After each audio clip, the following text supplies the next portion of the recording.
I hope आप लोगों की तैयारी बहुत अच्छी चल रही होगी बच्चों।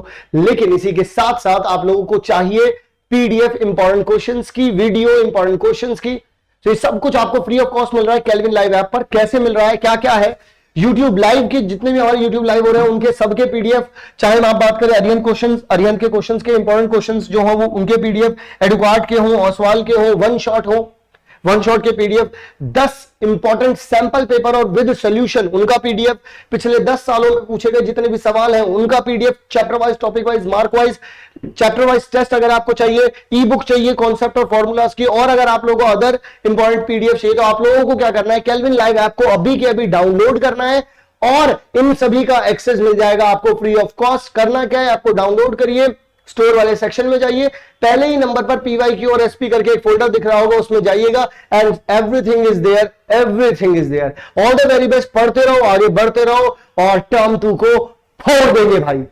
हेलो स्टूडेंट, स्वागत है आपका आपके अपने चैनल केल्विन पर। और आज हम डिस्कस करने जा रहे हैं magnetic effect of current in one shot, यानी कि वन शॉट में हम कंप्लीट करेंगे मैग्नेटिक इफेक्ट ऑफ करंट के सारे कंसेप्ट। तो चलिए करते हैं स्टार्ट। आप भी अपना कॉपी और पेन उठा लीजिए और मेरे साथ हो जाइए स्टार्ट। चलिए तो करते हैं वन बाय वन सारे टॉपिक स्टार्ट। मेरा नाम है भारत भूषण और आप देख रहे हैं केल्विन। चलिए तो देखिए, पहला जो हमारा टॉपिक है यहाँ पर मैग्नेटिक इफेक्ट ऑफ करंट में बच्चों को काफ़ी डाउट रहता है। काफ़ी बच्चे मुझे बोल रहे थे सर कि इसका वन शॉट कब आएगा, कब हम लेके आएंगे। तो हम ले आए हैं वन शॉट। अब देखिए इसमें क्या क्या टॉपिक है आपका। तो पहला टॉपिक देखिए हमारा, तो सबसे पहले जो इसमें है ऑयस्टर का एक्सपेरिमेंट है। आपको पता होगा ऑयस्टर ने एक्सपेरिमेंट किया था जैसे मैग्नेटिक इफेक्ट ऑफ करंट का पता चला था। तो जब भी वायर में करंट फ्लो करता है तो उसके अगर आसपास कोई मैग्नेटिक नीडल रखी हुई है तो वो एक पर्टिकुलर डायरेक्शन में डिफ्लेक्ट हो जाती है। पर्टिकुलर डायरेक्शन में डिफ्लेक्ट हो जाती है। क्यों डिफ्लेक्ट हो जाती है?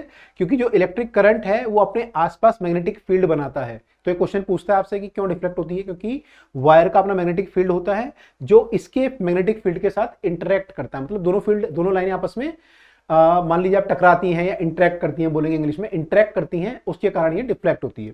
तो ऑयस्टर ने एक्सपेरिमेंट किया, उसने देखा कि जब भी करंट हम ऑन करते हैं तो जो नीडल होती है वो डिफ्लेक्ट करती है। साथ में उसने ये भी देखा कि अगर मैं करंट की डायरेक्शन कर दूं रिवर्स, मान लो करंट आपका जैसे अभी left to right A to B जा रहा है, मैं बी टू ए कर दूं तो आपकी नीडल मान लो पहली बार में कुछ एंगल में इधर को डेविएट हुई तो अगली बार वो उल्टी साइड में डेविएट होगी। अगर आपने करंट को रिवर्स किया तो निडल भी जो होगी वो क्या होगी, अपोजिट साइड में डेविएट होगी। तो ये उसके इंपॉर्टेंट ऑब्जर्वेशन थे।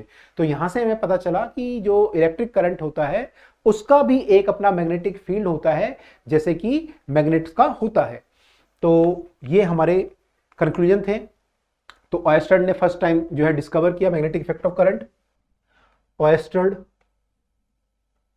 एंड जो इनके ऑब्जर्वेशन आपने देख लिया, यहाँ पे compass needle is placed near a current carrying wire, needle get deflected and hence a current carrying wire produces some magnetic field around itself। तो इससे प्रूव हुआ कि जो वायर होती है उसका एक मैग्नेटिक फील्ड भी होता है, जो भी करंट कैरिंग वायर होती है।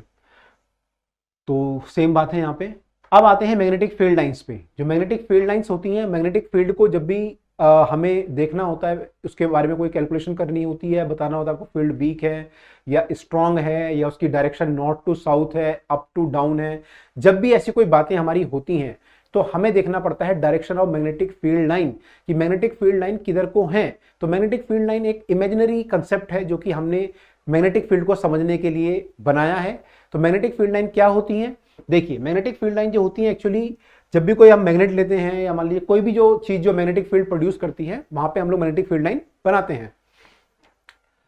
तो मैग्नेटिक फील्ड क्या होता है? पहले magnetic field is the space around the magnetic pole और the magnet in which its effect is experienced by another magnetic pole of the magnet. तो उसको मैग्नेटिक फील्ड बोलेंगे।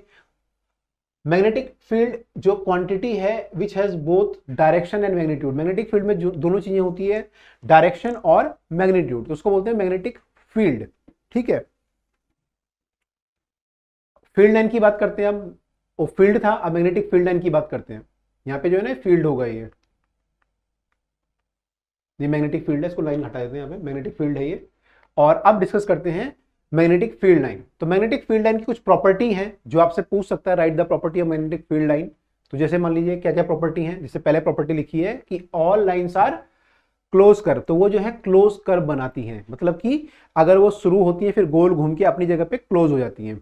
तो जैसे मान लीजिए ये आपकी जैसे मैग्नेट है, तो इसमें अगर कोई भी आप लाइन देखें तो ये ऐसे घूम के यहाँ पे आइए और फिर ये मैग्नेट के अंदर से आपको पता है कंप्लीट कर्व बनाएगी ऐसे करके। तो ये क्लोज लूप बनाती है, कभी भी ये ओपन नहीं होती। दूसरा, they come out of the magnet from the side of the north pole, तो नॉर्थ पोल से ये बाहर निकलती हैं। तो जहां भी आपको लाइनें बाहर निकलती हुई दिखाई दें हम उसको बोलेंगे नॉर्थ पोल, चाहे भले ही वहां पे मैग्नेट हो या कोई और भी चीज हो। मान लो जैसे मान लीजिए कई बार आपका करंट कैरिंग वायर होती है, तो उसमें भी बताना पड़ता है नॉर्थ पोल कौन सा है, साउथ पोल कौन सा है। तो वहां पे अगर फील्ड लाइनें बाहर आ रही हैं तो उस पोल को हम बोलेंगे नॉर्थ पोल, और जहां फील्ड लाइन अंदर को जा रही होंगी उसको बोलेंगे हम साउथ पोल। तो नॉर्थ पोल से ये बाहर आती हैं एंड साउथ पोल के ये अंदर जाती है। तो हम नॉर्थ को कई बार पॉजिटिव भी बोलते हैं और साउथ को नेगेटिव भी बोलते हैं, ठीक है।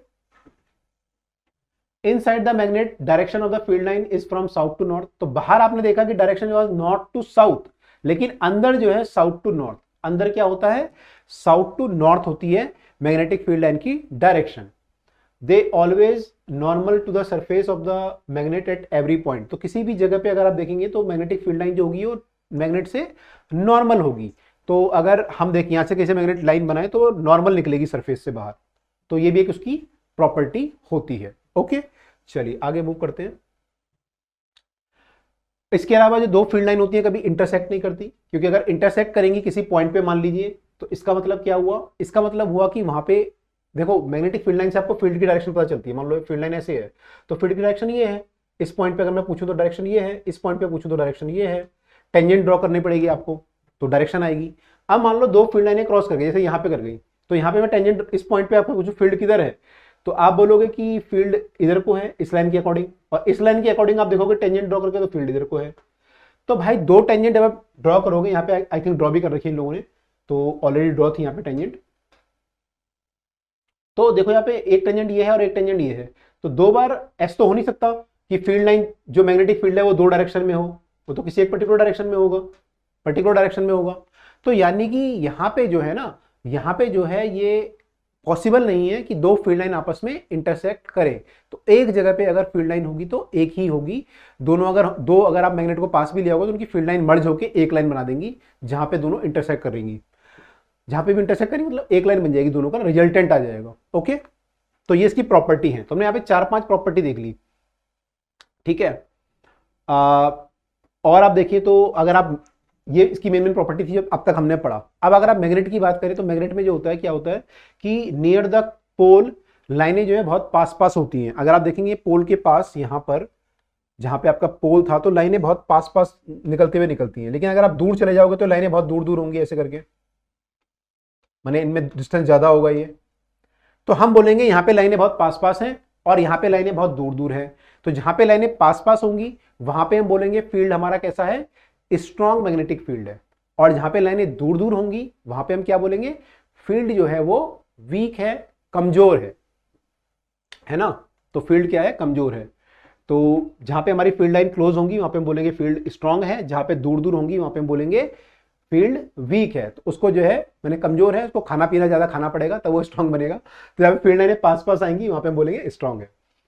अच्छा जी, अब क्या है, number of magnetic field line passing through normally per unit area about a point gives the intensity of magnetic field at that point. तो किसी भी अगर आप जगह पे एक यूनिट एरिया बनाएं, मतलब जिसका एरिया 1 सेंटीमीटर स्क्वायर या 1 मीटर स्क्वायर हो, और उससे आप फील्ड लाइनें देखें कितनी पास हो रही है, 10 पास हो रही है, 20 पास हो रही है, उससे आपको आइडिया होगा कि फील्ड कहाँ पे स्ट्रांग है और कहाँ पे वीक है। जैसे मान लीजिए हम उस वाले मैग्नेट में अगर फील्ड बनाएं, यहाँ पे अगर मैं एक एरिया बनाऊं और एक एरिया यहाँ पे बनाऊं तो ज्यादा लाइनें यहाँ से पास होंगी। अगर आप इस वाले एरिया में देखेंगे ज्यादा लाइनें पास हो रही होंगी, यहाँ पे आप बनाएंगे तो उससे कम लाइनें पास हो रही होंगी। यानी यहाँ पे फील्ड स्ट्रांग है, यहाँ पे फील्ड वीक है। एरिया मैंने दोनों सेम लिए, 1 सेंटीमीटर स्क्वायर 1 सेंटीमीटर स्क्वायर, तो उससे हमें पता चल रहा है कि फील्ड यहाँ पे स्ट्रांग है और यहाँ पे हमारा फील्ड कैसा है, वीक मैग्नेटिक फील्ड है। तो ये आपको लाइनें जो हमने प्रॉपर्टी पढ़ी हैं वो आपको जो है सारी प्रॉपर्टी पता होनी चाहिए। पेपर में प्रॉपर्टी कई बार पूछ लेता है तो आपको पता होनी चाहिए कौन कौन सी प्रॉपर्टी होती है। कम से कम 5 प्रॉपर्टी याद कर लो, ठीक है। अच्छा, अब हम आगे आते हैं। अब हम अगले टॉपिक पे आए जो है आपका magnetic field due to current carrying straight conductor, current carrying straight wire या फिर कंडक्टर हम बोल सकते हैं, उसका मैग्नेटिक फील्ड क्या होगा। तो जब भी कोई स्ट्रेट वायर होती है इसमें करंट फ्लो करता है, उसके आसपास मैग्नेटिक फील्ड प्रोड्यूस होता है। अभी हमने ऑयस्टेड के एक्सपेरिमेंट में देखा था ऐसा होता है। हमने अभी ओयस्टर के एक्सपेरिमेंट में देखा था ऐसा होता है, तो हम बोलते हैं कि उसके आसपास मैग्नेटिक फील्ड है। ठीक है, तो मैग्नेटिक फील्ड है यहाँ पे। अब इसकी डायरेक्शन कैसे निकालोगे, तो we find by the right hand thumb rule. कौन से रूल से, राइट हैंड थंब रूल। तो राइट हैंड थंब रूल मतलब जो थंब है आपका, अगर वो करंट की डायरेक्शन में, जैसे यहाँ पे करंट की डायरेक्शन में है, तो जो ये वाले फिंगर हैं ये आपको क्या देंगे, फील्ड। ये करंट है तो ये फील्ड है, मैग्नेटिक फील्ड लाइन बनाएंगे, तो ये फील्ड लाइनें बनेंगी गोल गोल। फील्ड लाइनें क्लोज होती हैं, आपने पढ़ा था, तो ये गोल फील्ड लाइनें बनेंगी यहाँ पे इस वायर के चारों तरफ। तो हम अगर आपसे बोले कि मैग्नेटिक फील्ड कैसा है यहाँ पे, तो ये ऐसा है गोल गोल। ठीक है, अगर आपसे डायरेक्शन पूछे कहीं पे, तो आप इसके अकॉर्डिंग डायरेक्शन निकाल सकते हो टेंजेंट ड्रॉ करके। मान लीजिए जैसे आपको यहाँ पे फील्ड निकालना है, तो अगर आप यहाँ पे फील्ड निकालना है तो टेंजेंट ड्रॉ कर लो ऐसे, तो ये फील्ड डायरेक्शन ये आ गई। यहाँ पे निकालना है तो टेंजेंट ऐसे ड्रॉ हो जाएगी। तो कहीं भी अगर आपको डायरेक्शन निकालनी है मैग्नेटिक फील्ड की, तो वहां पे टेंजेंट ड्रॉ करके हम लोग डायरेक्शन निकाल सकते हैं। तो फर्स्ट ऑफ ऑल आपको राइट हैंड थंब रूल पता होना चाहिए, फिर आप किसी भी जगह पे वायर के जो है फील्ड की हम जो है डायरेक्शन निकाल सकते हैं। ओके, तो ऐसे क्वेश्चन कई बार आता है कि वायर में करंट है अपवर्ड या डाउनवर्ड या फिर लेफ्ट टू राइट, तो उसके ऊपर फील्ड कहाँ होगा, लेफ्ट में कहाँ होगा, राइट में कहाँ होगा। तो आपको राइट हैंड थंब रूल लगाना है। जैसे मान लीजिए आपका करंट ऐसे होता राइट टू लेफ्ट, तो थंब रूल में लगाता right hand thumb rule, left ही लगाना, राइट लगाना, राइट हैंड थंब रूल लगाएंगे, तो फील्ड लाइनें ऐसे बनेंगी, है ना, ऐसे गोल गोल बने, यहाँ से अंदर जाएंगी और यहाँ से बाहर आते हुए दिखेंगी।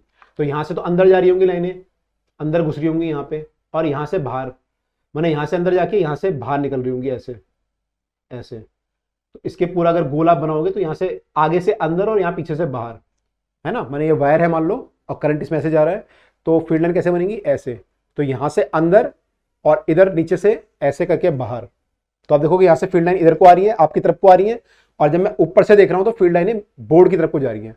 तो अगर आपसे पूछे कि यहाँ पे फील्ड किधर को है, तो आप बोलोगे यहाँ पे जो फील्ड लाइनें हैं वो ऐसे हैं, तो यहाँ पे फील्ड अंदर है, टुवर्ड इनसाइड द प्लेन है। और अगर आपसे पूछे यहाँ पे फील्ड किधर है, तो आप बोलोगे आउटसाइड द प्लेन। किधर है, आउटसाइड द प्लेन। सब लोग एक बार ट्राई करके देखेंगे वीडियो को पॉज करके, तो आप देखोगे यहाँ पे कि यहाँ पे इनसाइड है और यहाँ पे आप देखेंगे तो आउटसाइड द प्लेन है। तो ये बहुत क्वेश्चन आते हैं, आपको थोड़ा सा यहाँ पे देखना पड़ेगा, रुकना पड़ेगा, समझना पड़ेगा। ओके, चलिए आगे मूव करते हैं।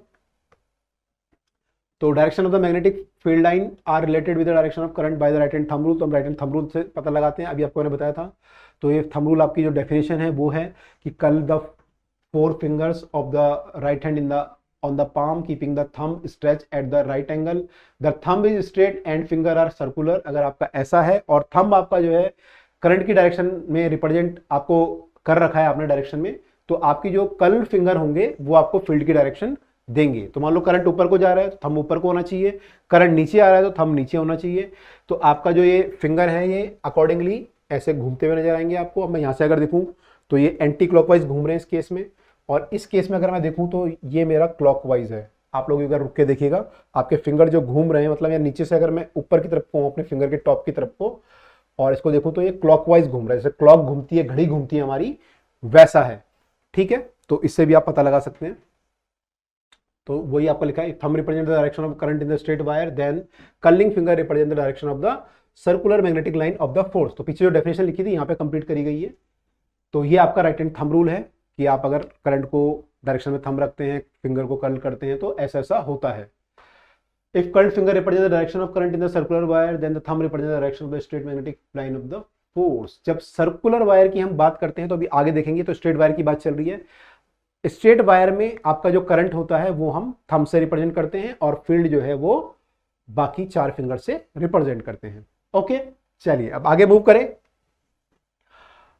ओके, अब क्या आया हमारा, ये आया हमारा, it mean the current flow in the straight wire, magnetic field produce in the circular line surrounding the wire having their centre at the wire.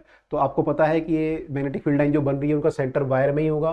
कई सारी अपनी फील्ड लाइन बनाई गोल गोल गोल, तो उनका जो फील्ड सेंटर होगा वो लाइन पे ही होगा।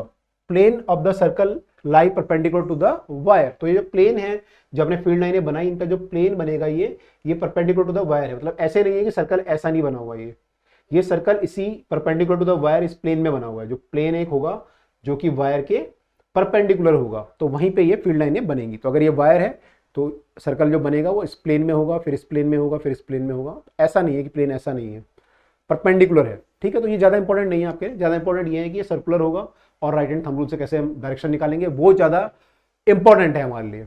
राइट, चलिए आगे मूव करते हैं।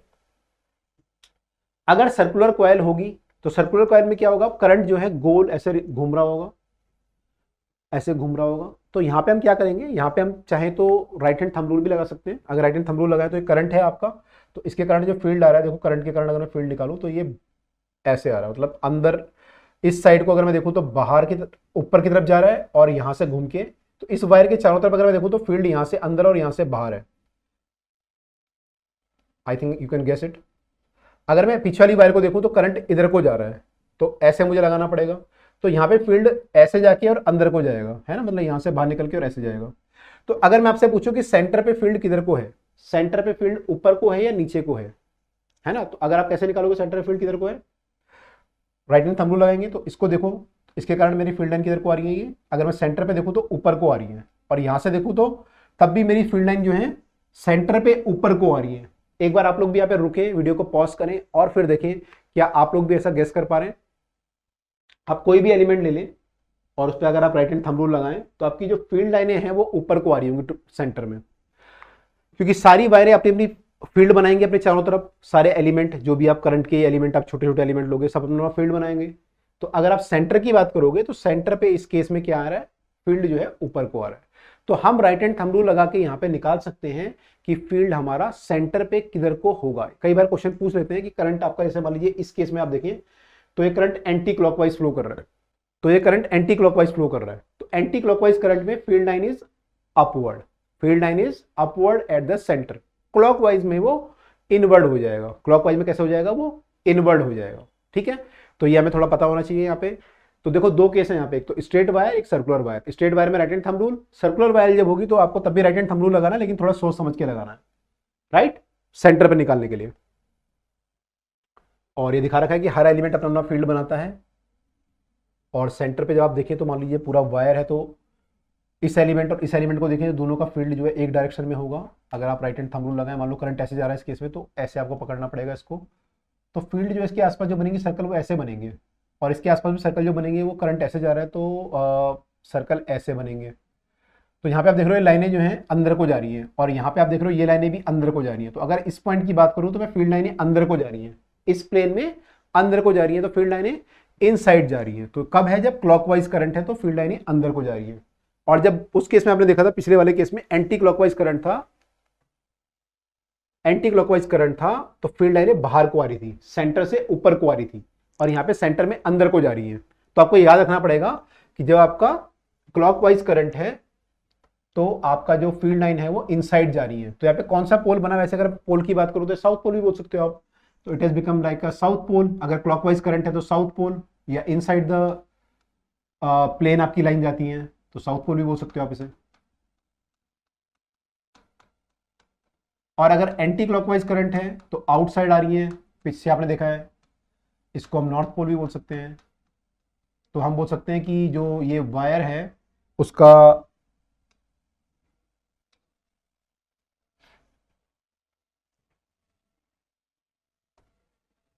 जो ये वाला साइड है वायर का, जो हम सामने वाला साइड देख रहे हैं, ये जो है बिहेव कर रहा है like a south pole in this case, क्योंकि करंट आपका क्लॉकवाइज है तो साउथ पोल है। ठीक है, और इसका पीछे वाला साइड आप देखेंगे पीछे से जाके तो वो नॉर्थ होगा इस केस में। लेकिन हम सामने की बात कर रहे हैं अभी, तो सामने से मुझे करंट दिख रहा है कि ये क्लॉकवाइज है। क्लॉकवाइज में साउथ पोल बिहेव करता है या इनसाइड द प्लेन लाइनें होती हैं, तो ये आपको याद रखना है। ओके ओके, अब आते हैं एक और कंसेप्ट जो है सॉलिनॉइड। तो सॉलिनॉइड आपको पता है ऐसे कुछ होता है जो कि हम वायर को रैप कर देते हैं अराउंड समटाइम यहाँ पे कोई आयरन की रॉड ले लेते हैं। कई बार ये जो वैक्यूम भी होता है, केवल वायर ही ऐसी गोल गोल आपने की होती है स्प्रिंग की तरह, तो उसको हम बोलते हैं सॉलिनॉइड। ठीक है, तो इसमें जो आप करंट फ्लो कराओगे तो ये क्या होगा, सर्कुलर कॉइल की तरह हुआ। आपकी एक सर्कुलर कॉइल थी, यहाँ पे कई सारी सर्कुलर कॉइल आ गई, तो सबका अपना अपना फील्ड होगा। तो उसके कारण यहाँ सॉलिनॉइड के अंदर क्या होगा, फील्ड होगा। उसकी कुछ अपनी प्रॉपर्टी होती है, जहाँ पे फील्ड प्रोड्यूस होता है उसकी अपनी कुछ प्रॉपर्टी भी होती है। तो देखो सॉलिनॉइड का जो फील्ड होता है ऐसे बनता है, जैसे आपने भी देखा था सर्कल का जो फील्ड बन रहा था वो भी कुछ ऐसे ही बन रहा था। सर्कल से लाइनें बाहर निकल रही थी और फैल रही थी पूरी, यहाँ पे भी ऐसे लाइनें बाहर निकल रही हैं और फैल रही है ना, और ये ऐसे आ रही है। तो आप देखेंगे इसका काफी जो फील्ड है वो रिजेंबल कर रहा है, बार मैग्नेट की तरह भी रिजेंबल कर रहा है। बार मैग्नेट से भी ऐसी फील्ड निकल रहा था बाहर, एक नॉर्थ से बाहर और साउथ से अंदर। तो इसका जो फील्ड होता है लगभग बार मैग्नेट की तरह ही होता है। ठीक है, लगभग बार मैग्नेट की तरह ही होता है। थोड़ा सा अंतर होता है, अभी आगे देखेंगे। बाकी इसका फील्ड बार मैग्नेट की तरह है, नॉर्थ पोल है, ये साउथ पोल है। अंदर जो फील्ड इसके होता है, इसके अंदर अगर आप देखें तो फील्ड जो होता है यूनिफॉर्म होता है, कांस्टेंट फील्ड होता है हर जगह, ठीक है। तो ऐसा फील्ड दिखता है हमें अंदर अगर आप देखेंगे। और इसका एक पोल जो है नॉर्थ और एक साउथ की तरह बिहेव करेगा। फिर आपको ये देखना पड़ेगा करंट आपका क्लॉकवाइज है या एंटी क्लॉकवाइज। तो आप यहां से मान लो देख रहे हो और यहां से आपको क्लॉकवाइज करंट दिख रहा है, तो ये साउथ पोल की तरह बिहेव करेगा। अगर आप यहां से देख रहे हो तो मान लो एंटी क्लॉकवाइज करंट है तो नॉर्थ पोल बनेगा, ठीक है। आपने मान लो करंट उल्टा कर दिया तो ये क्या हो जाएगा, ये नॉर्थ पोल हो जाएगा, वो साउथ हो जाएगा। डिपेंड करता है करंट आपका कैसे फ्लो कर रहा है। जैसे आप यहां से देखोगे तो ये एंटी क्लॉकवाइज करंट है, सॉरी ये क्लॉकवाइज है यहां से देखने में, और वहां से देखोगे तो एंटी क्लॉकवाइज। तो डिपेंड करता है आपने वायर को जो बेंड किया हुआ है आपने कैसे, मैंने इसको जो रैपिंग किया आपने ऐसे रैप किया है या फिर आपने ऐसे रैप किया था।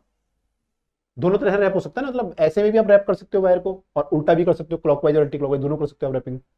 तो डिपेंड करता है आपने रैपिंग कैसे की हुई है। तो आपको खैर इतना डीप में नहीं जाना, आपको बस ये ध्यान रखना है कि अगर करंट मेरा दिखने में यहां से क्लॉकवाइज है तो ये साउथ पोल है, अदरवाइज ये नॉर्थ पोल है, ओके। और इसमें भी अगर आप अंदर जो है सॉफ्ट आयरन डाल दें, सॉफ्ट आयरन बार, तो फील्ड काफी स्ट्रांग हो जाता है। इसके अंदर जो फील्ड होता है वो काफी स्ट्रांग हो जाता है इस सोलेनॉइड के अंदर। तो हम इसको बोलते हैं फिर इलेक्ट्रोमैग्नेट। हम स्ट्रांग फील्ड प्रोड्यूस करके इलेक्ट्रोमैग्नेट बनाते हैं जो कि भारी चीजों को उठाने में काम आता है। तो इसको हम बोलते हैं क्या, इलेक्ट्रोमैग्नेट, ओके। अब देखिए यहाँ पे डिफरेंस क्या है। अभी हम बात कर रहे थे कि दोनों का जो फील्ड है सोलेनॉइड या इलेक्ट्रोमैग्नेट का जो फील्ड है वो मैग्नेट से रिजेंबल करता है, लेकिन कहां पे डिफरेंस है। तो लिखा है right 3 differences between the field of the electromagnet and the permanent magnet. तो एक बार आप लोग भी सोचिए क्या डिफरेंस होता है, फिर हम इस पे आते हैं। पॉज करके यहां पे सोचिए, 1 2 3, ओके फटाफट से देखते हैं। तो पहला डिफरेंस ये है कि जो इलेक्ट्रोमैग्नेट होती है एक्चुअली उसमें आप जब इलेक्ट्रिसिटी पास करते हो तब वो मैग्नेट बनता है। अगर इलेक्ट्रिसिटी पास नहीं करोगे तो मैग्नेट नहीं बनेगा। परमानेंट मैग्नेट क्या होता है, हमेशा ही मैग्नेट होता है। इसमें क्या होता है, जब करंट पास करोगे तो मैग्नेट हो जाएगा, अगर आप नहीं पास करोगे तो डीमैग्नेटाइज हो जाएगा, मतलब कोई इसमें मैग्नेटिक प्रॉपर्टी नहीं रहेगी। तो ये एक तरह का टेम्पररी मैग्नेट है, ये एक परमानेंट मैग्नेट है जो आपका बार मैग्नेट होता है ना। दूसरा क्या है, electromagnet give the strong field. इसमें आप करंट अगर ज्यादा करेंगे, आयरन डाल देंगे अंदर, तो फील्ड बहुत स्ट्रॉन्ग आप कर सकते हो। इसका फील्ड यूजुअली वीक होता है। तो इसमें लिखा है कि strong magnetic field and it can be increase and decrease by the increasing and decreasing the current through the solenoid. इसका वीक फील्ड होता है और इसका फील्ड आप चेंज नहीं कर सकते, ये भी एक डिफरेंस है। एक डिफरेंस ये भी हो सकता है कि दोनों का फील्ड, इसका क्या होता है कांस्टेंट, इसका कांस्टेंट होता है हमेशा। भाई बार मैग्नेट का फील्ड तो कांस्टेंट है ना, चेंज नहीं कर सकते। या तो उसे हैमर मार दो तो बात अलग है, बिल्कुल फील्ड ही खत्म कर दो, अदरवाइज उसका फील्ड यूजुअली चेंज नहीं होता। बार मैग्नेट आप पे पड़ी हुई है, उसका फील्ड कांस्टेंट है। लेकिन इलेक्ट्रोमैग्नेट का फील्ड करंट पे डिपेंड करता है, उसके मीडियम पे डिपेंड करता है। नेक्स्ट है इसकी पोलरिटी भी आप चेंज कर सकते हो। अगर आपने करंट की डायरेक्शन चेंज कर दी तो इसकी पोलरिटी भी चेंज हो जाएगी। मान लो पहले करंट क्लॉकवाइज था, आपने फिर एंटी क्लॉकवाइज कर दिया तो उसकी पोलरिटी चेंज हो जाएगी इलेक्ट्रोमैग्नेट की। लेकिन इसकी पोलरिटी आप चेंज नहीं कर सकते। आपने बाजार से जैसा खरीदा है इसको, तो इसके नॉर्थ और साउथ पोल जो है वो सेम रहेंगे, वो चेंज नहीं होंगे। तो ये इनके बीच में मेजर डिफरेंस है। आप 4 डिफरेंस बना सकते हो। डिफरेंस ये भी है जो कि आप अलग से लिख सकते हो। तो ये हमने यहां तक डिफरेंस पढ़ा। अब चलते हैं नेक्स्ट टॉपिक पे, और अगला टॉपिक हमारा है, अच्छा अगला टॉपिक से पहले एक और पॉइंट है हमारा कि जो नंबर ऑफ टर्न्स, जो स्ट्रेंथ होती है इलेक्ट्रोमैग्नेट की, कोई भी जो आपका इलेक्ट्रोमैग्नेट होता है उसकी जो स्ट्रेंथ होती है वो किस पे डिपेंड करती है। मतलब उसमें जो मैग्नेटिक फील्ड आपका होगा वो स्ट्रांग होगा या वीक होगा, ये किस पे डिपेंड करेगा। तो ये 3 फैक्टर पे डिपेंड करता है मेनली। पहला फैक्टर है, भाई आपको पता है उसमें करंट कितना है। देखो पहले ये देखते हैं, पहले करंट पे डिपेंड करेगा एक, तो है ना। दूसरा मीडियम क्या है उसके अंदर, जैसे आपने सॉफ्ट आयरन डाल दिया तो फील्ड स्ट्रांग हो गया, अभी आपने देखा था। तो मीडियम क्या है, मतलब एयर है अंदर या सॉफ्ट आयरन है या कुछ और है। तो 2 चीजें तो ये है। तीसरी चीज होती है number of turns per unit length, है ना। मतलब 1 मीटर में कितने उसके टर्न है, मतलब 1 मीटर में 100 टर्न है या 200 टर्न है। मतलब आपने मान लो पास उसको बहुत पास ऐसे कस के वो करा तो टर्न ज्यादा होंगे 1 मीटर में। और आपने अगर दूर दूर किया कि एक ऐसा टर्न आपने बड़े बड़े किए तो फिर कम टर्न होंगे। तो नंबर ऑफ टर्न अगर हमारे ज्यादा है पर यूनिट लेंथ में, तो आपको पता है कि मैग्नेटिक फील्ड भी स्ट्रांग होगा। भाई टर्न बहुत पास होंगे तो magnetic field will be stronger. तो 3 फैक्टर हमारे मेनली होते हैं, एन, आई और उसका मीडियम। तो इस पे डिपेंड करता है हमारा मैग्नेटिक फील्ड की स्ट्रेंथ। ओके, तो ये इन पे डिपेंड करता है। आगे मूव करते हैं। तो ये तब यूज कर सकते हैं जब आपका मतलब आप मैग्नेटिक फील्ड दो सोलेनोइड का कंपेयर कर रहे हो, तो एक में मान लो नंबर टर्न ज्यादा है, एक में कम है 1 मीटर में, तो आप कंपेयर कर सकते हो। या फिर मान लो एक में आयरन है बीच में, सॉफ्ट आयरन, और एक में केवल एयर है, तो जो आयरन वाला होगा उसका मैग्नेटिक फील्ड स्ट्रॉन्गर होगा ज्यादा, ठीक है। या फिर एक में मान लो करंट 5 एम्पियर है, एक में 10 एम्पियर है, तो 10 वाले में ज्यादा होगा। तो इसको हम डिटेल में हायर क्लास में पढ़ते हैं, अभी हमें इतना पता होना बस सफिशियंट है। ओके, चलिए नेक्स्ट है आपका force on a current carrying conductor in magnetic field. अगर हम किसी भी करंट कैरिंग कंडक्टर को मैग्नेटिक फील्ड में रखते हैं, तो आपने देखा था ओयस्टर के एक्सपेरिमेंट में कि वो अपना भी फील्ड प्रोड्यूस करता है। अब मान लो आप उसका अपना फील्ड है, एक बाहर से फील्ड लग रहा है, तो दोनों की फील्ड लाइनें आपस में टकराएंगी या इंटरेक्ट करेंगी हम बोलते हैं, तो फिर उसमें एक फोर्स लगता है। तो करंट कैरिंग कंडक्टर, कोई भी करंट कैरिंग कंडक्टर जब किसी मैग्नेटिक फील्ड में होता है तो उसमें क्या होता है, उसमें एक फोर्स लगता है। जैसे आप यहां पे देखेंगे तो हमने एक करंट कैरिंग कंडक्टर है, इसमें इलेक्ट्रॉन मूव कर रहे हैं और आपने इसको एक फील्ड में रखा, तो इस पे जो है फोर्स लगा।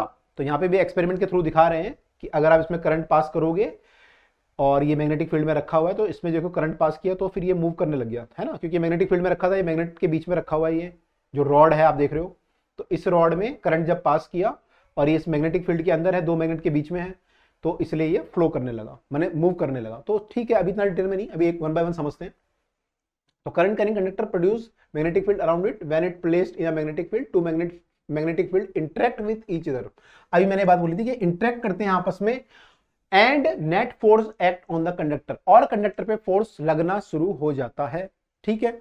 तो अब यहां पे क्वेश्चन है कि फोर्स जो होता है किधर को लगता है ना, कितना लगता है, क्वेश्चन तो ये हो सकता था, लेकिन कितना भी आपके सिलेबस में नहीं है, कितना लगता है, किधर को लगता है वो आपके सिलेबस में है। तो लेट अस सी, तो उसको हम निकालते हैं लेफ्ट हैंड फ्लेमिंग रूल से। लेफ्ट हैंड फ्लेमिंग रूल से हम लोग निकालते हैं कोई कंडक्टर अगर मैग्नेटिक फील्ड में रखा हुआ है तो उस पे जो फोर्स लगेगा वो किधर को लगेगा, this we calculate by using left hand Fleming rule. तो लेफ्ट हैंड फ्लेमिंग रूल देखो, ये है आपका लेफ्ट हैंड, आप लेंगे, आपके 3 जो फिंगर हैं, आपका जो अंगूठा है जो थंब बोलते हैं हम लोग, आपका जो 4 फिंगर है, आपका जो सेंट्रल फिंगर है, इन तीनों को हम लोग म्यूचुअली परपेंडिकुलर रखेंगे, ऐसे रखेंगे, और इनमें जो ये 3 होंगे वो एक एक चीज को रिप्रेजेंट करेंगे। आपकी 3 चीजें क्या क्या है यहाँ पे, एक तो करंट किधर को फ्लो कर रहा है, दूसरा मैग्नेटिक फील्ड आप बाहर से जो लगा रहे हो, बाहर से जो लगा रहे हो, अपना फील्ड नहीं, बाहर से जो मैग्नेटिक फील्ड लग रहा है वो किधर को लग रहा है, उस कंडक्टर पे, तीसरा उस पर फोर्स फिर किधर को लगेगा वो आपको निकालना होगा, है ना। तो इस थंब से हम लोग रिप्रेजेंट करते हैं फोर्स, इससे हम रिप्रेजेंट करते हैं फील्ड, 4 फिंगर से फील्ड, और सेंट्रल फिंगर सी से करंट।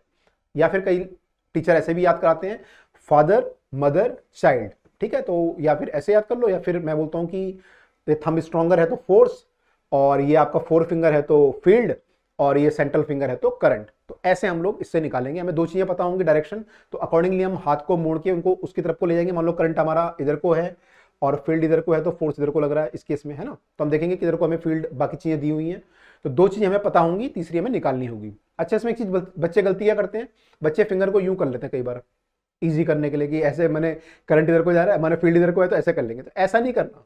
ये परपेंडिकुलर होना तो जरूरी है ही, साथ में ये आप इनको आपस में चेंज नहीं कर सकते, ऐसे घुमाना पड़ेगा आपको हाथ को पूरे का पूरा। ऐसा नहीं कि आपने उंगलियां यूं कर ली तो गड़बड़ हो जाएगा, तो ऐसे रखेंगे, ठीक है।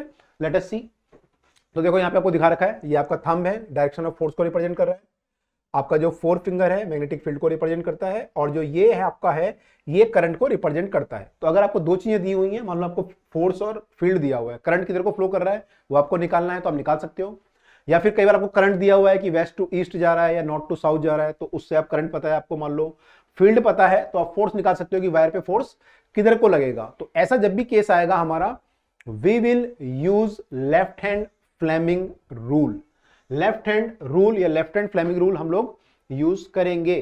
तो ये रूल क्या बोलता है, direction of force action on a current carrying conductor when place in a magnetic field is given by Fleming left hand rule, which state that, क्या स्टेट करता है, if 4 finger, second finger and thumb of the left hand are stretched right angle to each other with the 4 finger in the direction of the field, 4 finger in the direction of the field and second finger in the direction of the current, मैं तो central बोलता हूं इसे, आप second ही बोल सकते हो, central in the direction of the current, then thumb indicate the direction of the force। तो आपका जो थंब होगा वो क्या रिप्रेजेंट करता है, फोर्स। तो ये आपकी स्टेटमेंट है, एज इट इज आपको बोर्ड में लिख के आनी है, अगर आता है तो आपको बोर्ड में लिख के आनी है, ठीक है। तो और हाथ का भी डायग्राम एक बार बना के देख लेना वहां पे, क्योंकि डायग्राम आपको बनाना पड़ेगा कि हाथ में अगर अंगूठा है ये है तो इसको पूरा डायग्राम बना के उसमें फील्ड किधर को है, करंट किधर को है, फील्ड किधर को है, फोर्स किधर को है, वो सब आपको बताना पड़ेगा। तो ये आपको ढंग से प्रैक्टिस कर लेना एक बार। अच्छा, अब जैसे यहाँ पे क्वेश्चन एक आ गया, तो ऐसे क्वेश्चन भी इसमें आ जाते हैं कई बार, जैसे हम डिस्कस कर रहा था। तो एक क्वेश्चन हम यहाँ पे देख लेते हैं कि ये क्वेश्चन क्या पूछ रहा है। ये कह रहा है कि an electron enter in a magnetic field at a right angle to it. तो ये इलेक्ट्रॉन है, ये राइट एंगल में ऐसे मूव किया। Direction of force acting on the electron will be, आपको बताना है फोर्स किधर को एक्ट करेगा, फोर्स किधर को लगेगा। तो आपको फील्ड दिया हुआ है, इलेक्ट्रॉन की डायरेक्शन दी हुई है, करंट नहीं दिया हुआ है ना। तो करंट आपको पता है कि इलेक्ट्रॉन से अपोजिट मूव करता है। करंट जो होता है पॉजिटिव चार्ज का मूवमेंट से हम करंट निकालते हैं, इलेक्ट्रॉन नेगेटिव होता है तो आपको अपोजिट डायरेक्शन लेना पड़ेगा। तो इलेक्ट्रॉन जो है अगर इधर को आ रहा है तो नेगेटिव चार्ज इधर को आ रहा है, तो हम करंट को अपोजिट लेंगे, यानी करंट हमारा ऊपर को है तो करंट इधर को है और फील्ड इधर को है। अब मुझे बताना है फोर्स किधर को है, तो थंब किधर को होगा ये हमें बताना है। तो left hand Fleming rule use करते हैं, ये मैंने पूरा कर दिया। आप देखिए यहाँ पे ये चीज करंट है, तो करंट किधर को है, मेरा ऊपर को है, तो इसको ऐसे करना पड़ेगा, करंट ऊपर को। फील्ड उधर को है तो सही हो गया, फील्ड तो खुद ही उधर को हो गया, ये इजी हो गया है ना। तो आपका थंब अंदर को आ रहा है, तो थंब अंदर का आने का मतलब कि जो इस पे फोर्स लगेगा वो अंदर को लगेगा, यानी ये इलेक्ट्रॉन जो इधर को आ रहा है ये अंदर को इसमें जो है घूम जाएगा अंदर को, तो इसमें जो फोर्स लगेगा वो अंदर को लगेगा। अगर आप लोग अभी नहीं कर पा रहे, एक बार रुक के पॉज करके खुद ट्राई करो एक बार क्वेश्चन देख के कि क्या आंसर आएगा, और फिर कंटिन्यू करो। ओके, चलिए 1 2 3 डन। चलिए, तो इसमें जो हमारा आंसर होना चाहिए वो होना चाहिए इनटू द प्लेन। जो फोर्स हमारा लगेगा इस केस में, करंट आपका ऊपर को है, फील्ड इधर को है, तो इनटू द प्लेन फोर्स लग रहा है, तो हमारा आंसर होगा इनटू द पेज। ठीक है, इसमें देखो राइट और लेफ्ट तो वैसे भी आंसर नहीं हो सकता, क्योंकि जो फोर्स लगते हैं वो परपेंडिकुलर होता है। फोर्स जो होता है परपेंडिकुलर टू द फील्ड होता है, तीनों आपस में परपेंडिकुलर है ये। तो फोर्स जो भी लगेगा इन दोनों के परपेंडिकुलर होगा, तो इन दोनों से परपेंडिकुलर या तो ऊपर हो सकता है या नीचे हो सकता है इसके। अगर आप परपेंडिकुलर ड्रॉ करोगे, इसके भी परपेंडिकुलर होना चाहिए और करंट के भी परपेंडिकुलर होना चाहिए। तो या तो परपेंडिकुलर ऐसा हो सकता है या अंदर को हो सकता है ना, अंदर को मतलब ऐसे हो सकता है। तो आंसर दोनों में से एक हो सकता था, तो यहाँ पे जो आंसर है वो इनटू द पेज होगा। आई होप ये सबको क्लियर हो गया होगा। आगे मूव कर रहा हूं मैं, आगे अगर हम मूव करते हैं तो आंसर इज डी यहाँ पे लिखा भी हुआ है, तो आप ये देख लीजिएगा। अब हम आते हैं अगले टॉपिक पे, which is known as electromagnetic induction, और इसको प्यार से इसका जो छोटा नाम है वो है EMI। ओके, तो इसका एक छोटा नाम भी है, EMI बोलते हैं उसे हम। तो phenomena which electric current is induced in a circuit because of the changing magnetic flux या field is called electromagnetic induction. तो जब भी किसी लूप में से आप मैग्नेटिक फील्ड को चेंज करते हैं, मतलब कम या ज्यादा करते हैं, तो वहां पे करंट इंड्यूस होता है, और ये करंट जो इंड्यूस होता है इसको इंड्यूस करंट बोलते हैं। और ये जो फिनोमिना होता है इसको हम बोलते हैं इलेक्ट्रोमैग्नेटिक इंडक्शन। इसको हम क्या बोलते हैं, इलेक्ट्रोमैग्नेटिक इंडक्शन। मतलब कोई लूप है, मान लो, कैसे हो सकता है, मान लो कोई लूप है, सपोज सब आप कोई मैग्नेट है आपके पास, मैग्नेट से लाइनें निकल रही हैं, तो कुछ लाइनें ऐसे पास हो रही होंगी लूप से, है ना, कुछ लाइनें ऐसे हो रही होंगी। अब मान लो इस लूप को आप दूर ले गए, तो लाइनें क्या होंगी इससे, जो पास हो रही होंगी वो घट जाएंगी या बढ़ जाएंगी। अगर मैं इस लूप को उठा के दूर ले जाऊं तो लाइनें क्या होंगी इससे जो पास हो रही होंगी, कम हो जाएंगी। तो क्या हुआ, हम बोलेंगे फ्लक्स कम हो गया, इसको फ्लक्स बोलते हैं, मैग्नेटिक फ्लक्स कम हो गया इस लूप के थ्रू। तो जब भी ऐसा कुछ होगा, फ्लक्स कम होगा या आप मान लो इसको पास लेके आए तो फ्लक्स बढ़ जाएगा, उस केस में इस लूप में करंट इंड्यूस होगा, जिसको हम बोलते हैं इंड्यूस करंट। और इस फिनोमिना को हम बोलते हैं electromagnetic induction. Electromagnetic induction, right. तो इलेक्ट्रोमैग्नेटिक इंडक्शन कहां पे हो सकता है, माने प्रैक्टिकल एप्लीकेशन कहां पे होती है। आपको पता है कि जब का जनरेटर होता है वहां पे भी कॉइल रोटेट करती है, कॉइल रोटेट करने से फ्लक्स उसमें चेंज होता है, और फ्लक्स चेंज होने से उसमें करंट इंड्यूस होता है, जिसको आप यूज करते हो घर के फैन और लाइट वगैरह चलाने में। तो वहां पे हम EMI यूज करते हैं। अभी आपने लेफ्ट हैंड फ्लेमिंग पढ़ा था थोड़ी देर पहले। लेफ्ट हैंड फ्लेमिंग क्या होता है कि फोर्स किधर लगेगा, करंट आप फ्लो करा रहे हो, करंट ऑलरेडी है वहां पे, इंड्यूस नहीं हुआ, वो ऑलरेडी है, आपने फोर्स किधर को लगा ये निकाला। तो ऐसा कहां पे होगा, करंट ऑलरेडी है, फील्ड ऑलरेडी है, सोचो जरा, सोचो। ऐसा होगा, यस, इलेक्ट्रिक मोटर में। इलेक्ट्रिक मोटर में फील्ड होगा, करंट होगा, सॉरी करंट होगा, फील्ड होगा, आपको फोर्स बताना होगा कि मोटर जो घूमेगी, है ना, तो फोर्स लगेगा ना, मोटर घूमने के लिए फोर्स चाहिए होता है। तो क्यों लगेगा, क्योंकि आपने करंट पास कराया, फील्ड ऑलरेडी होता है, मैग्नेट उसमें होती है, तो फिर उसमें एक फोर्स लगता है, तो वो होता है आपका मोटर में। और ये जो आप देख रहे हैं, ये जो फ्लक्स चेंज हो रहा है उसके कारण करंट इंड्यूस हो रहा है, ये होता है जनरेटर में। ठीक है, तो यहां पे डिफरेंस होता है। तो हम चल रहे हैं अब ईएमआई में, आगे चलते हैं। तो ये जो फेराडे ने जो है ये लॉ प्रूव किया था, देखो ये मैग्नेट को जब अंदर लेके जा रहे हैं या फिर इससे बाहर निकाल रहे हैं तो फ्लक्स इसमें चेंज हो रहा है, तो यहाँ पे करंट जो है शो हो रहा है। तो जब ये मैग्नेट अंदर जा रही है या दूर जा रही है, तो या तो आप कॉइल को मूव करा सकते थे, जैसे मैंने कॉइल को मूव कराया था, जो पीछे दिखा रहा था मैंने कॉइल को मूव करा था, है ना। अब इन्होंने किसको मूव किया, इन्होंने मैग्नेट को मूव किया। तो एक क्वेश्चन भी पूछते हैं कई बार, क्या क्या तरीके हो सकते हैं, तो या तो कॉइल को मूव कराओ या मैग्नेट को मूव कराओ या फिर आप कुछ और तरीका लगाओ, है ना। तो कई सारे तरीके हो सकते हैं to produce the induce current. Okay, चलिए। तो factor which induce current depend, induce current जो प्रोड्यूस होगा, कितना प्रोड्यूस होगा, किस पे डिपेंड करता है। तो भाई किस पे डिपेंड करेगा, एक तो डिपेंड करेगा कि आपने इसमें नंबर ऑफ टर्न कितने थे कॉइल के, जो आप मूव करा रहे थे मैग्नेट को, नंबर ऑफ टर्न कितने थे, स्ट्रेंथ इस मैग्नेट की कितनी थी। अगर ज्यादा स्ट्रॉन्ग मैग्नेट होगी तो ज्यादा करंट प्रोड्यूस कर पाएगी, कम होगी वीक तो कम करंट करेगी। तीसरा, आपने इसको कितनी स्पीड से मूव कराया, मतलब उसको तेजी से पास लेके आए या धीरे धीरे पास लेके आए। अगर तेजी से लाओगे तो इसमें जो फ्लक्स होगा, जो इसके अंदर फ्लक्स जा रहा है वो तेजी से चेंज होगा, इसके अंदर जो फ्लक्स होगा वो क्या होगा, तेजी से चेंज होगा। और तेजी से चेंज होने के कारण क्या होगा, इंड्यूस करंट बहुत ज्यादा इंड्यूस हो जाएगा, मैंने काफी ज्यादा वैल्यू उसकी होगी। लेकिन अगर आप धीरे धीरे लेके आओगे तो फ्लक्स धीरे धीरे चेंज होगा और इंड्यूस करंट की वैल्यू भी कम होगी। ओके, तो ये होता है हमारा ईएमआई। तो आगे मूव करते हैं, अगला टॉपिक हमारा है ये हमारा है right hand Fleming rule. Faraday ने जो ये निकाला था, देखो अगर आपका मान लो लूप है या समथिंग है, तो वहां पे तो फ्लक्स चेंज हो रहा है, तो उससे मैग्नेटिक फील्ड प्रोड्यूस हो रहा है, सॉरी उससे जो करंट इंड्यूस हो रहा है। लेकिन कई बार क्या होता है, मान लो स्ट्रेट कंडक्टर है, कोई ऐसा स्ट्रेट कंडक्टर, और इसमें करंट फ्लो हो रहा है, और आपने इसको सॉरी करंट वेट मान लीजिए आपका कोई स्ट्रेट कंडक्टर है और इसको आपने एक मैग्नेटिक फील्ड में, मान लो मैग्नेटिक फील्ड है कोई, सपोज मैग्नेटिक फील्ड मान लो अंदर को है, तो अंदर का जो फील्ड होता है मैंने अंदर को इनसाइड द बोर्ड, उसको हम क्रॉस से रिप्रेजेंट करते हैं। तो मान लो एक क्रॉस फील्ड है यहाँ पे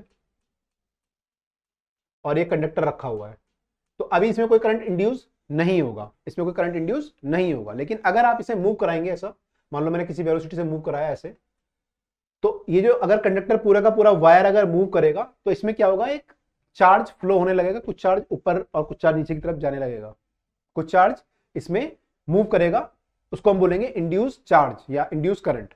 तो कुछ टाइम के लिए होगा वो। तो उसको हम कैसे पता लगाते हैं कि इंड्यूस करंट किधर को होगा, तो हम पता लगाते हैं राइट हैंड रूल से। तो जहां पे हमें इंड्यूस करंट निकालना होता है, जैसे जनरेटर में इंड्यूस करंट निकालना होता है, उसको हम निकालते हैं राइट हैंड रूल से। ठीक है, लेफ्ट हैंड से हम क्या निकालते थे, फोर्स, राइट हैंड से हम निकालते हैं इंड्यूस करंट। तो यहाँ पे हम देखेंगे अगर, तो हमारा जो कंडक्टर है यहाँ पे देखिए क्या है, ये आपका जो है दोबारा तीनों फिंगर है, इन दोनों फिंगर में सेम चीज रिप्रेजेंट हो रही है। जैसे हमने पहले यहाँ पे मैग्नेटिक फील्ड रिप्रेजेंट किया था इस वाले से अपने, और इससे करंट रिप्रेजेंट किया था, तो अभी भी वही कर रहे हैं, सेम है यहाँ पे, है ना। बस यहाँ पे क्या होगा, करंट हमारा इंड्यूस करंट होगा। पिछली बार क्या था, लेफ्ट हैंड में ऑलरेडी करंट था, वहां पे इंड्यूस नहीं था, मतलब ऑलरेडी करंट था, उसके कारण फोर्स लग रहा था। लेकिन यहाँ पे क्या हो रहा है, करंट इंड्यूस होना है, तो हम इससे सेम कर रहे हैं। थंब जो है आपका वो क्या रिप्रेजेंट कर रहा है यहाँ पे, मोशन या फिर फोर्स। अगर आप फोर्स इधर को लगाओगे तो मोशन इधर को होगा, तो भी सेम चीज है, तीनों चीजें सेम है। तो दोबारा हम यूज करते हैं इस बार, जैसे हम बोल रहे थे फादर मदर चाइल्ड, इस समय हम कह सकते हैं father mother induce child. Induce current की बात चल रही है यहाँ पे, है ना, तो यहाँ पे इंड्यूस चाइल्ड बोल सकते हैं। तो we calculate it by right hand Fleming rule. जैसे यहाँ पे राइट हैंड फ्लेमिंग रूल अगर लगाए, तो मेरा जो है देखिए राइट हैंड फ्लेमिंग है, मेरा जो फोर्स है वो किधर को है, इधर को, क्योंकि स्पीड इधर को है, तो मेरे को अंगूठा इधर को करना पड़ेगा, तो अंगूठा मैंने इधर को कर लिया, फोर्स इधर को है। फील्ड मेरा अंदर को है, मेरी उंगली बाहर को आ रही है, तो मेरे को फील्ड करना पड़ेगा अंदर को। तो क्या करूं, ऐसे कर लेता हूं, है ना। तो फील्ड अंदर को हो गया और अंगूठा इधर को हो गया। तो अब ये क्या आ रहा है, मेरा जो करंट है, सॉरी ये फील्ड है मेरा, मैंने गलत कर दिया, फील्ड मेरा अंदर को होना चाहिए, अंगूठा इधर को होना चाहिए। तो फील्ड अंदर को और अंगूठा इधर को, तो करंट मेरा किधर को आ रहा है, ऊपर को आ रहा है, राइट। देखो अंगूठा इधर को है क्योंकि वेलोसिटी इधर को है, तो फोर्स इधर को है। फील्ड अंदर को है, क्रॉस फील्ड है, अंदर को फील्ड मैंने लिख दिया। तो मेरा करंट ये वाला किधर को आ रहा है, ऊपर को। तो यानी क्या होगा, इसमें प्लस चार्ज इधर आ जाएगा, माइनस चार्ज इधर आ जाएगा। तो इंड्यूस करंट जो होगा टुवर्ड अप साइड होगा, टुवर्ड किधर को होगा, ऊपर को। तो कहां से निकालते हैं हम लोग, राइट हैंड फ्लेमिंग रूल से। तो ये आपका ज्यादा नहीं पूछता है, एनसीईआरटी वगैरह में डिटेल में नहीं दिया हुआ, तो ये क्वेश्चन यूजुअली नहीं पूछता है, लेकिन आपको फिर भी थोड़ा बेसिक आइडिया होना चाहिए, क्योंकि पूछ भी सकता है अगर उसको लगे बोर्ड में, अगर टफ क्वेश्चन बनाने लगे तो ये भी पूछ सकता है। राइट हैंड फ्लेमिंग तो पूछ सकता है ऑब्वियसली, लेकिन उसकी एप्लीकेशन जो है वो आपको थोड़ा सा बेसिक बस इतना देख लो, अगर आपको ये समझ में आ गया तो इट इज सफिशियंट, क्योंकि जनरेटर आपके सिलेबस में है नहीं।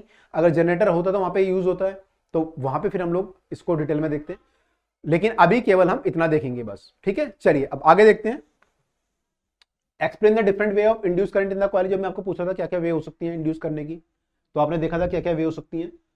अगर हम कॉइल और मैग्नेट को रिलेटिव मोशन करें, मतलब या तो मैग्नेट को पास लेके आए या कॉइल को दूर लेके जाए, तब हो सकता है इंड्यूस करंट।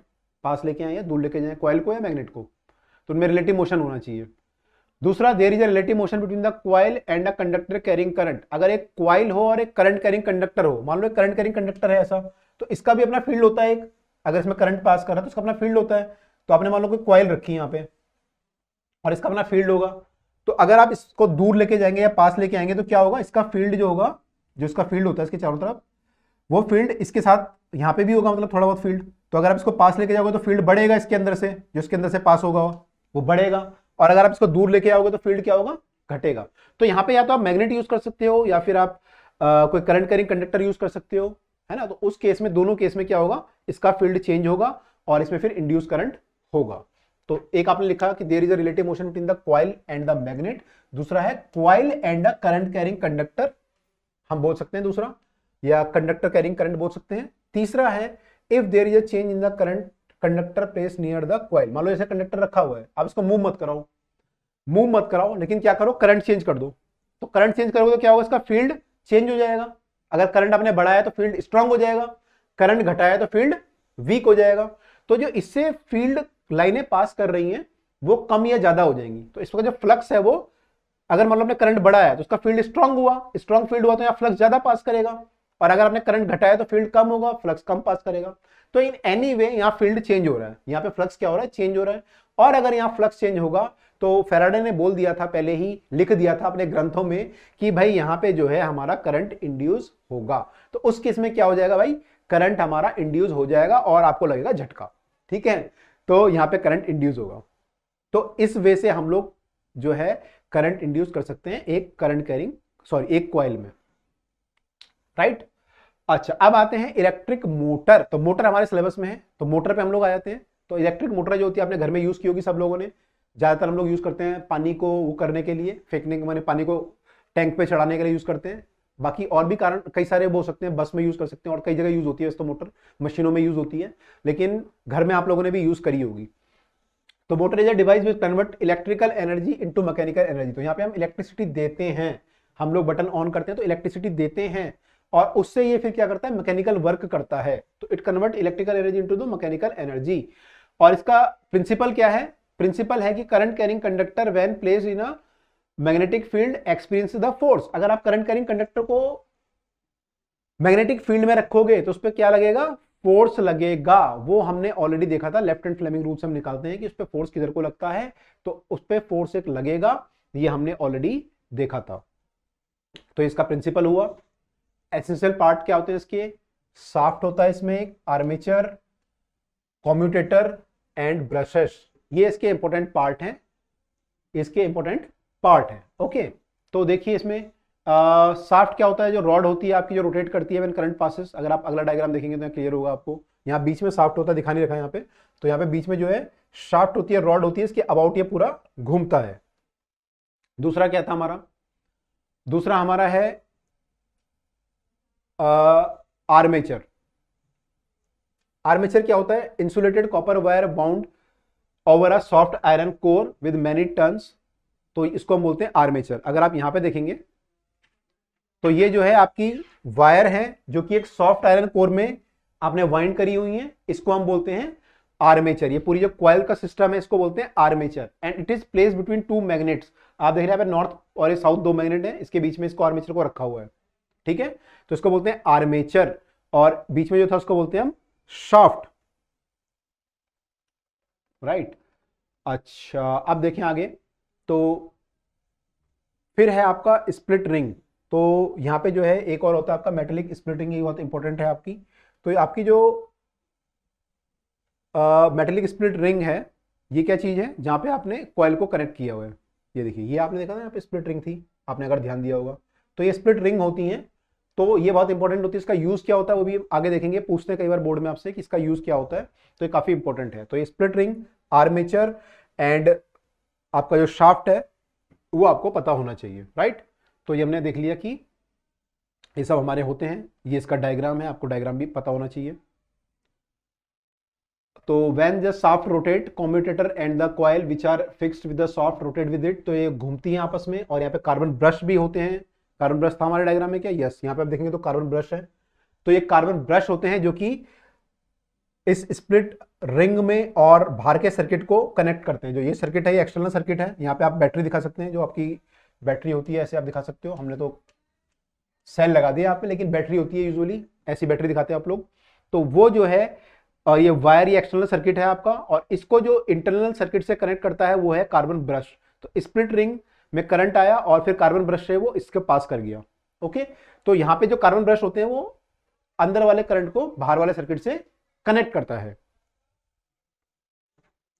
तो अब देखिए what is the principle of electric motor. तो प्रिंसिपल हमने ऑलरेडी डिस्कस कर लिया था कि प्रिंसिपल आपका जो होता है कि अगर आप करंट कैरिंग कंडक्टर को मैग्नेटिक फील्ड में रखेंगे तो उस पर एक फोर्स लगेगा, वो उसका एक प्रिंसिपल है। And direction of force is given by left hand Fleming rule. What is the role of split ring, ये भी पूछते हैं आपसे कई बार। ये क्वेश्चन देखिए कि what is the role of split ring, तो रोल क्या है इसका, इसका रोल क्या है? मैंने आपको रोल बता दिया था वैसे तो। अच्छा, यहाँ पे दोबारा आ जाएगा स्प्लिट रिंग का रोल, अभी देखते हैं। मैंने आपको रोल ऐसे बता दिया है, स्प्लिट रिंग का रोल क्या होता है। अच्छा, नहीं बताया स्प्लिट रिंग का, मैंने ब्रश का बताया, सॉरी काट देना। तो स्प्लिट रिंग का जो रोल होता है वो होता है आपका कि करंट को यूनिडायरेक्शनल रखना। अभी हम देखते हैं उसका मतलब क्या है, ठीक है। तो दोबारा देखो क्वेश्चन आया है, what is the principle working of the electric motor. तो प्रिंसिपल क्या है? Coil carrying conductor place in a magnetic field experiences the force, ये इसका प्रिंसिपल है। फंक्शन ऑफ आर्मेचर, ये आपसे कई बार पूछते हैं कि इसका फंक्शन क्या है, आर्मेचर का, ब्रशेस का, स्प्लिट रिंग का। आर्मेचर का फंक्शन क्या है? पहले आर्मेचर तो क्या है, आपकी कॉइल है, रेक्टेंगुलर कॉइल। भाई कॉइल को रखोगे तभी तो फोर्स लगेगा, जब कॉइल को मैग्नेटिक फील्ड में रखोगे। तो ये रेक्टेंगुलर कॉइल होती है और इसमें जो इलेक्ट्रिसिटी पास होती है मैग्नेटिक फील्ड के कारण, ये फोर्स एक्सपीरियंस करती है और उसके कारण ये रोटेट करती है। क्या करती है? रोटेट, क्योंकि ये फिक्स होती है तो ये भागती नहीं है, यहाँ रोटेट करती है। फोर्स लगने के कारण क्या होता है? रोटेट, तो ये रोटेट करती है। ब्रश का फंक्शन क्या होता है? कार्बन ब्रश का, it help in easy transfer of charge between coil and the external circuit. जो इंटरनल कॉइल है, जो आर्मेचर है, और जो एक्सटर्नल सर्किट है, उसके बीच में ये करंट ट्रांसफर का एक मीडिएटरी जो है रोल एक प्ले करता है, उसको ट्रांसफर करता है। थर्ड आपका है फंक्शन ऑफ द स्प्लिटिंग, बहुत इंपॉर्टेंट है। स्प्लिटिंग का क्या फंक्शन है? It reverse the direction of the current after each half rotation of the coil so that it keep rotating continuously. देखो क्या होता है एक्चुअली, अगर आप देखेंगे यहाँ पे जो डायग्राम था ना, कोई ये वाला डायग्राम, तो इसमें क्या देखो, करंट यहां पास कर रहा है अभी और फोर्स ऐसे लग रहा है ऊपर, तो ये रिंग जो है ऐसे रोटेट करेगी, इस पे फोर्स नीचे को लगेगा तो ये ऐसे रोटेट करेगी। अब जब मान लो रोटेट करके ये वाला पार्ट यहां आ गया घूम के, है ना, ये वाला पार्ट घूम के यहां पे आ गया, ठीक है, ये वाला पार्ट पूरा घूम के यहां पे आ गया, ठीक है। अब मान लो करंट जो है इस पे ऊपर को जा रहा था, तो ये वाला पार्ट घूम के यहां पे आ गया, इस पे करंट मान लो ऊपर को जाने लगे, तो क्या होगा फिर? अगर अभी करंट इस पे ऊपर जा रहा है, इस पे यहां जा रहा है, इस पे नीचे जा रहा है, तो इस पे फोर्स यहां लग रहा है, इस पे फोर्स यहां लग रहा है। लेकिन मान लो इस पे करंट ऊपर जाने लगे, अगर घूम के पार्ट यहां पे आ जाए तो ये वाला पार्ट यहां आ गया, तो करंट तो ऊपर को जाएगा। तो अगर ऊपर को करंट जाएगा तो क्या होगा? फोर्स फिर ऊपर को लगेगा, यानी क्या होगा कि ये चीज जो है फोर्स ऊपर लगने लगेगा इस पे, और ये वाला पार्ट यहां आ गया तो इस पे फोर्स क्या होगा? इस पे करंट किधर को जा रहा था? नीचे जा रहा था, इधर नीचे जाने लगेगा, तो इस पे फोर्स नीचे को लगने लगेगा, क्योंकि अभी तो ऊपर लग रहा है जब करंट इधर को जा रहा है, और जब करंट उल्टा जाएगा तो फोर्स भी नीचे की तरफ लगने लगेगा। तो क्या होगा कि अभी तो रिंग ऐसे रोटेट करी है, बाद में वो ऐसे रोटेट करेगी, तो फिर वो ऐसे ऐसे करते रहेगी, घूमेगी नहीं मोटर, आपकी मोटर क्या होगी? घूमेगी नहीं। तो क्या होगा? पूरा घुमाने के लिए आपको क्या करना पड़ेगा? आपको ये एंश्योर करना पड़ेगा, you have to ensure that always यहाँ पे जो करंट है वो आपका हमेशा नीचे से ऊपर की तरफ ही जाए, मतलब एक डायरेक्शन में जाए हमेशा। तो क्या होगा जब ये वाला पार्ट घूम के यहाँ पे आता है एक्चुअली, तो ये जो कनेक्शन है वो यहाँ से कनेक्ट हो जाता है। तो जब ये वाला कनेक्शन यहाँ कनेक्ट हो जाएगा तो इसमें जो करंट जाएगा यहाँ से, वो सीधा यहाँ से घूम के ऊपर की तरफ जाएगा, यानी जब ये पार्ट यहाँ पे आएगा तब भी करंट इस पे क्या होगा? ऊपर को होगा। तो करंट की डायरेक्शन अभी आपकी जैसे मान लो ऐसे है, बाद में भी वो ऐसे ही रहेगी, हालांकि ये वाला पार्ट यहां आ चुका होगा। तो क्या होगा? फोर्स आपका हमेशा एक पर्टिकुलर डायरेक्शन में ही लगेगा, तो मोटर जो होगी एक पर्टिकुलर डायरेक्शन में ही रोटेट करेगी। ऐसा नहीं होगा कि पहले ऐसे करी और फिर ऐसे करी। तो आई होप ये क्लियर होगा सबको। दोबारा ध्यान से देखिए, अगर अभी भी क्लियर नहीं है इसको एक बार समझिए हम लोग, कि जब आपका करंट ऐसे जा रहा है, इधर को जा रहा है, तो फील्ड की फोर्स की डायरेक्शन ये है। कैसे निकाला होगा आपने? Left hand Fleming rule use किया होगा बेसिकली। है ना, अगर यूज करते हैं लेफ्ट हैंड फ्लैगिंग मान लो, तो ये आपका नॉर्थ पोल है तो मैग्नेटिक फील्ड इधर को है, तो आपका जो फील्ड है वो इधर को है, तो फील्ड मेरा इधर को, लेफ्ट हैंड फ्लैगिंग अगर मैं लगाऊं तो मेरा फील्ड, ये मैग्नेटिक फील्ड होता है, सॉरी ये फील्ड होता है हमारा, तो फील्ड इधर को है, तो फील्ड इधर को है, करंट मेरा जो है इस वाले में अगर मैं देखूं तो अंदर को करंट जा रहा था, तो फील्ड इधर को, करंट इधर को, तो फोर्स देखो ऊपर को आ रहा है, फील्ड इधर को नॉर्थ से साउथ, करंट अंदर को जा रहा था तो फोर्स ऊपर को आ रहा है, इस पे निकालूंगा तो फोर्स नीचे को आ जाएगा जैसे मैंने दिखाया यहाँ पे। तो अभी ये फोर्स ऐसे लग रहा है तो ये ऐसे घूमेगी कॉइल, क्योंकि इस पे नीचे लग रहा है, इस पे ऊपर लग रहा है, ऐसे घूमेगी। ठीक है, अब मान लो जब ये वाला पार्ट यहां आ गया तो करंट अगर इस पे नीचे को ही रहा तो फोर्स फिर ऊपर नहीं लगेगा, नीचे लगेगा। तो अभी तो ये यूं घूम रही है, फिर ये यूं घूमेगी, है ना। तो करंट आपका जो मोशन है, जो फोर्स है, वो हमेशा एक पर्टिकुलर डायरेक्शन में लगे, क्लॉकवाइज या एंटी क्लॉकवाइज, मोटर एक पर्टिकुलर डायरेक्शन में घूमे। उसके लिए जरूरी है कि ये रिंग जो है स्प्लिट रिंग हो, यानी हमेशा जो है ये वाला कनेक्शन जो है इंटरचेंज होते रहे आपस में, वो जरूरी है। ओके, तो देखो हमें क्या लिखना है, अगर पेपर में आता है तो क्या लिखा है फंक्शन इसका, it reverse the direction of the current after each half rotation. After half rotation वो जो है डायरेक्शन ऑफ करंट, अंदर जो आर्मेचर है उसमें करंट की डायरेक्शन चेंज कर देता है after each half rotation, so that coil keep rotating continuously in you can say single direction या इन अ पर्टिकुलर डायरेक्शन। तो अगर वो क्लॉकवाइज घूम रही है तो हमेशा क्लॉकवाइज ही घूमती रहेगी। ओके, तो ये हमारा इसका फंक्शन है। उसके बाद यार ये आपके अब सिलेबस में नहीं है, domestic circuit and fuse wire and other things, लेकिन फिर भी बेसिकली थोड़ा देख लेते हैं छोटा सा। तो यार जो डोमेस्टिक सर्किट होता है उसमें इंपॉर्टेंट चीजें ये होती थी कि जो आपकी 3 तरह की वायर होती थी। पहले तो बात ये है कि डोमेस्टिक सर्किट जो होता है, आपने घर में जो सर्किट लगाया होगा उसमें क्या होगा, सारी चीजें आप पैरेलल में कनेक्ट करते हो। आपको पता होगा पैरेलल में क्यों करते हैं, क्योंकि अगर एक चीज फ्यूज हो तो बाकी चीजें इफेक्ट ना हो। अगर सीरीज में होगा तो क्या होगा, एक चीज फ्यूज होगी, करंट पूरा रुक जाएगा। तो ऐसा ना हो इसलिए हमसे क्या करते हैं, आपके जो भी फैन है, हीटर है, कूलर है, सबको पैरेलल में लगाते हैं। उसके अलावा मेन स्विच यूज करते हैं, आपका मीटर लगा होता है, फ्यूज वायर होती है सेफ्टी के लिए, और आपकी जो है अर्थ वायर भी होती है एक्स्ट्रा सेफ्टी के लिए, कि जो एक्स्ट्रा एक्सेस चार्ज अगर कभी आता है तो वो जमीन में चला जाए। तो ये सब होता था। 3 तरह की वायर होती है, red wire, black wire, green wire. ये आपकी जो होती है रेड वायर वो आपकी लाइव वायर होती है, ब्लैक वायर न्यूट्रल होती है। ये आपकी जो ग्रीन वायर होती है वो अर्थिंग के लिए यूज होती है ना, अर्थिंग के लिए यूज करते हैं। वैसे सिलेबस में नहीं है, फिर भी किसी के स्कूल में अगर आ रहा हो तो। फ्यूज वायर होता है प्रोटेक्ट करने के लिए यूज होता है, based on Joule heating effect होता है, और made up of tin and lead होता है, एंड इसका लो मेल्टिंग पॉइंट होता है। तो इंपॉर्टेंट पॉइंट थे, मैंने यहाँ पे लिख दिए हैं, तो आप ये देख सकते हैं। तो यहां पे हम लोग ने जो है ये कंप्लीट कर लिया है आपका 1 shot of magnetic effect of electric current. तो चलिए ठीक है, यहां पे हम कंप्लीट करते हैं। Best of luck for your exam and thank you everyone, see you in the next video, bye all of you.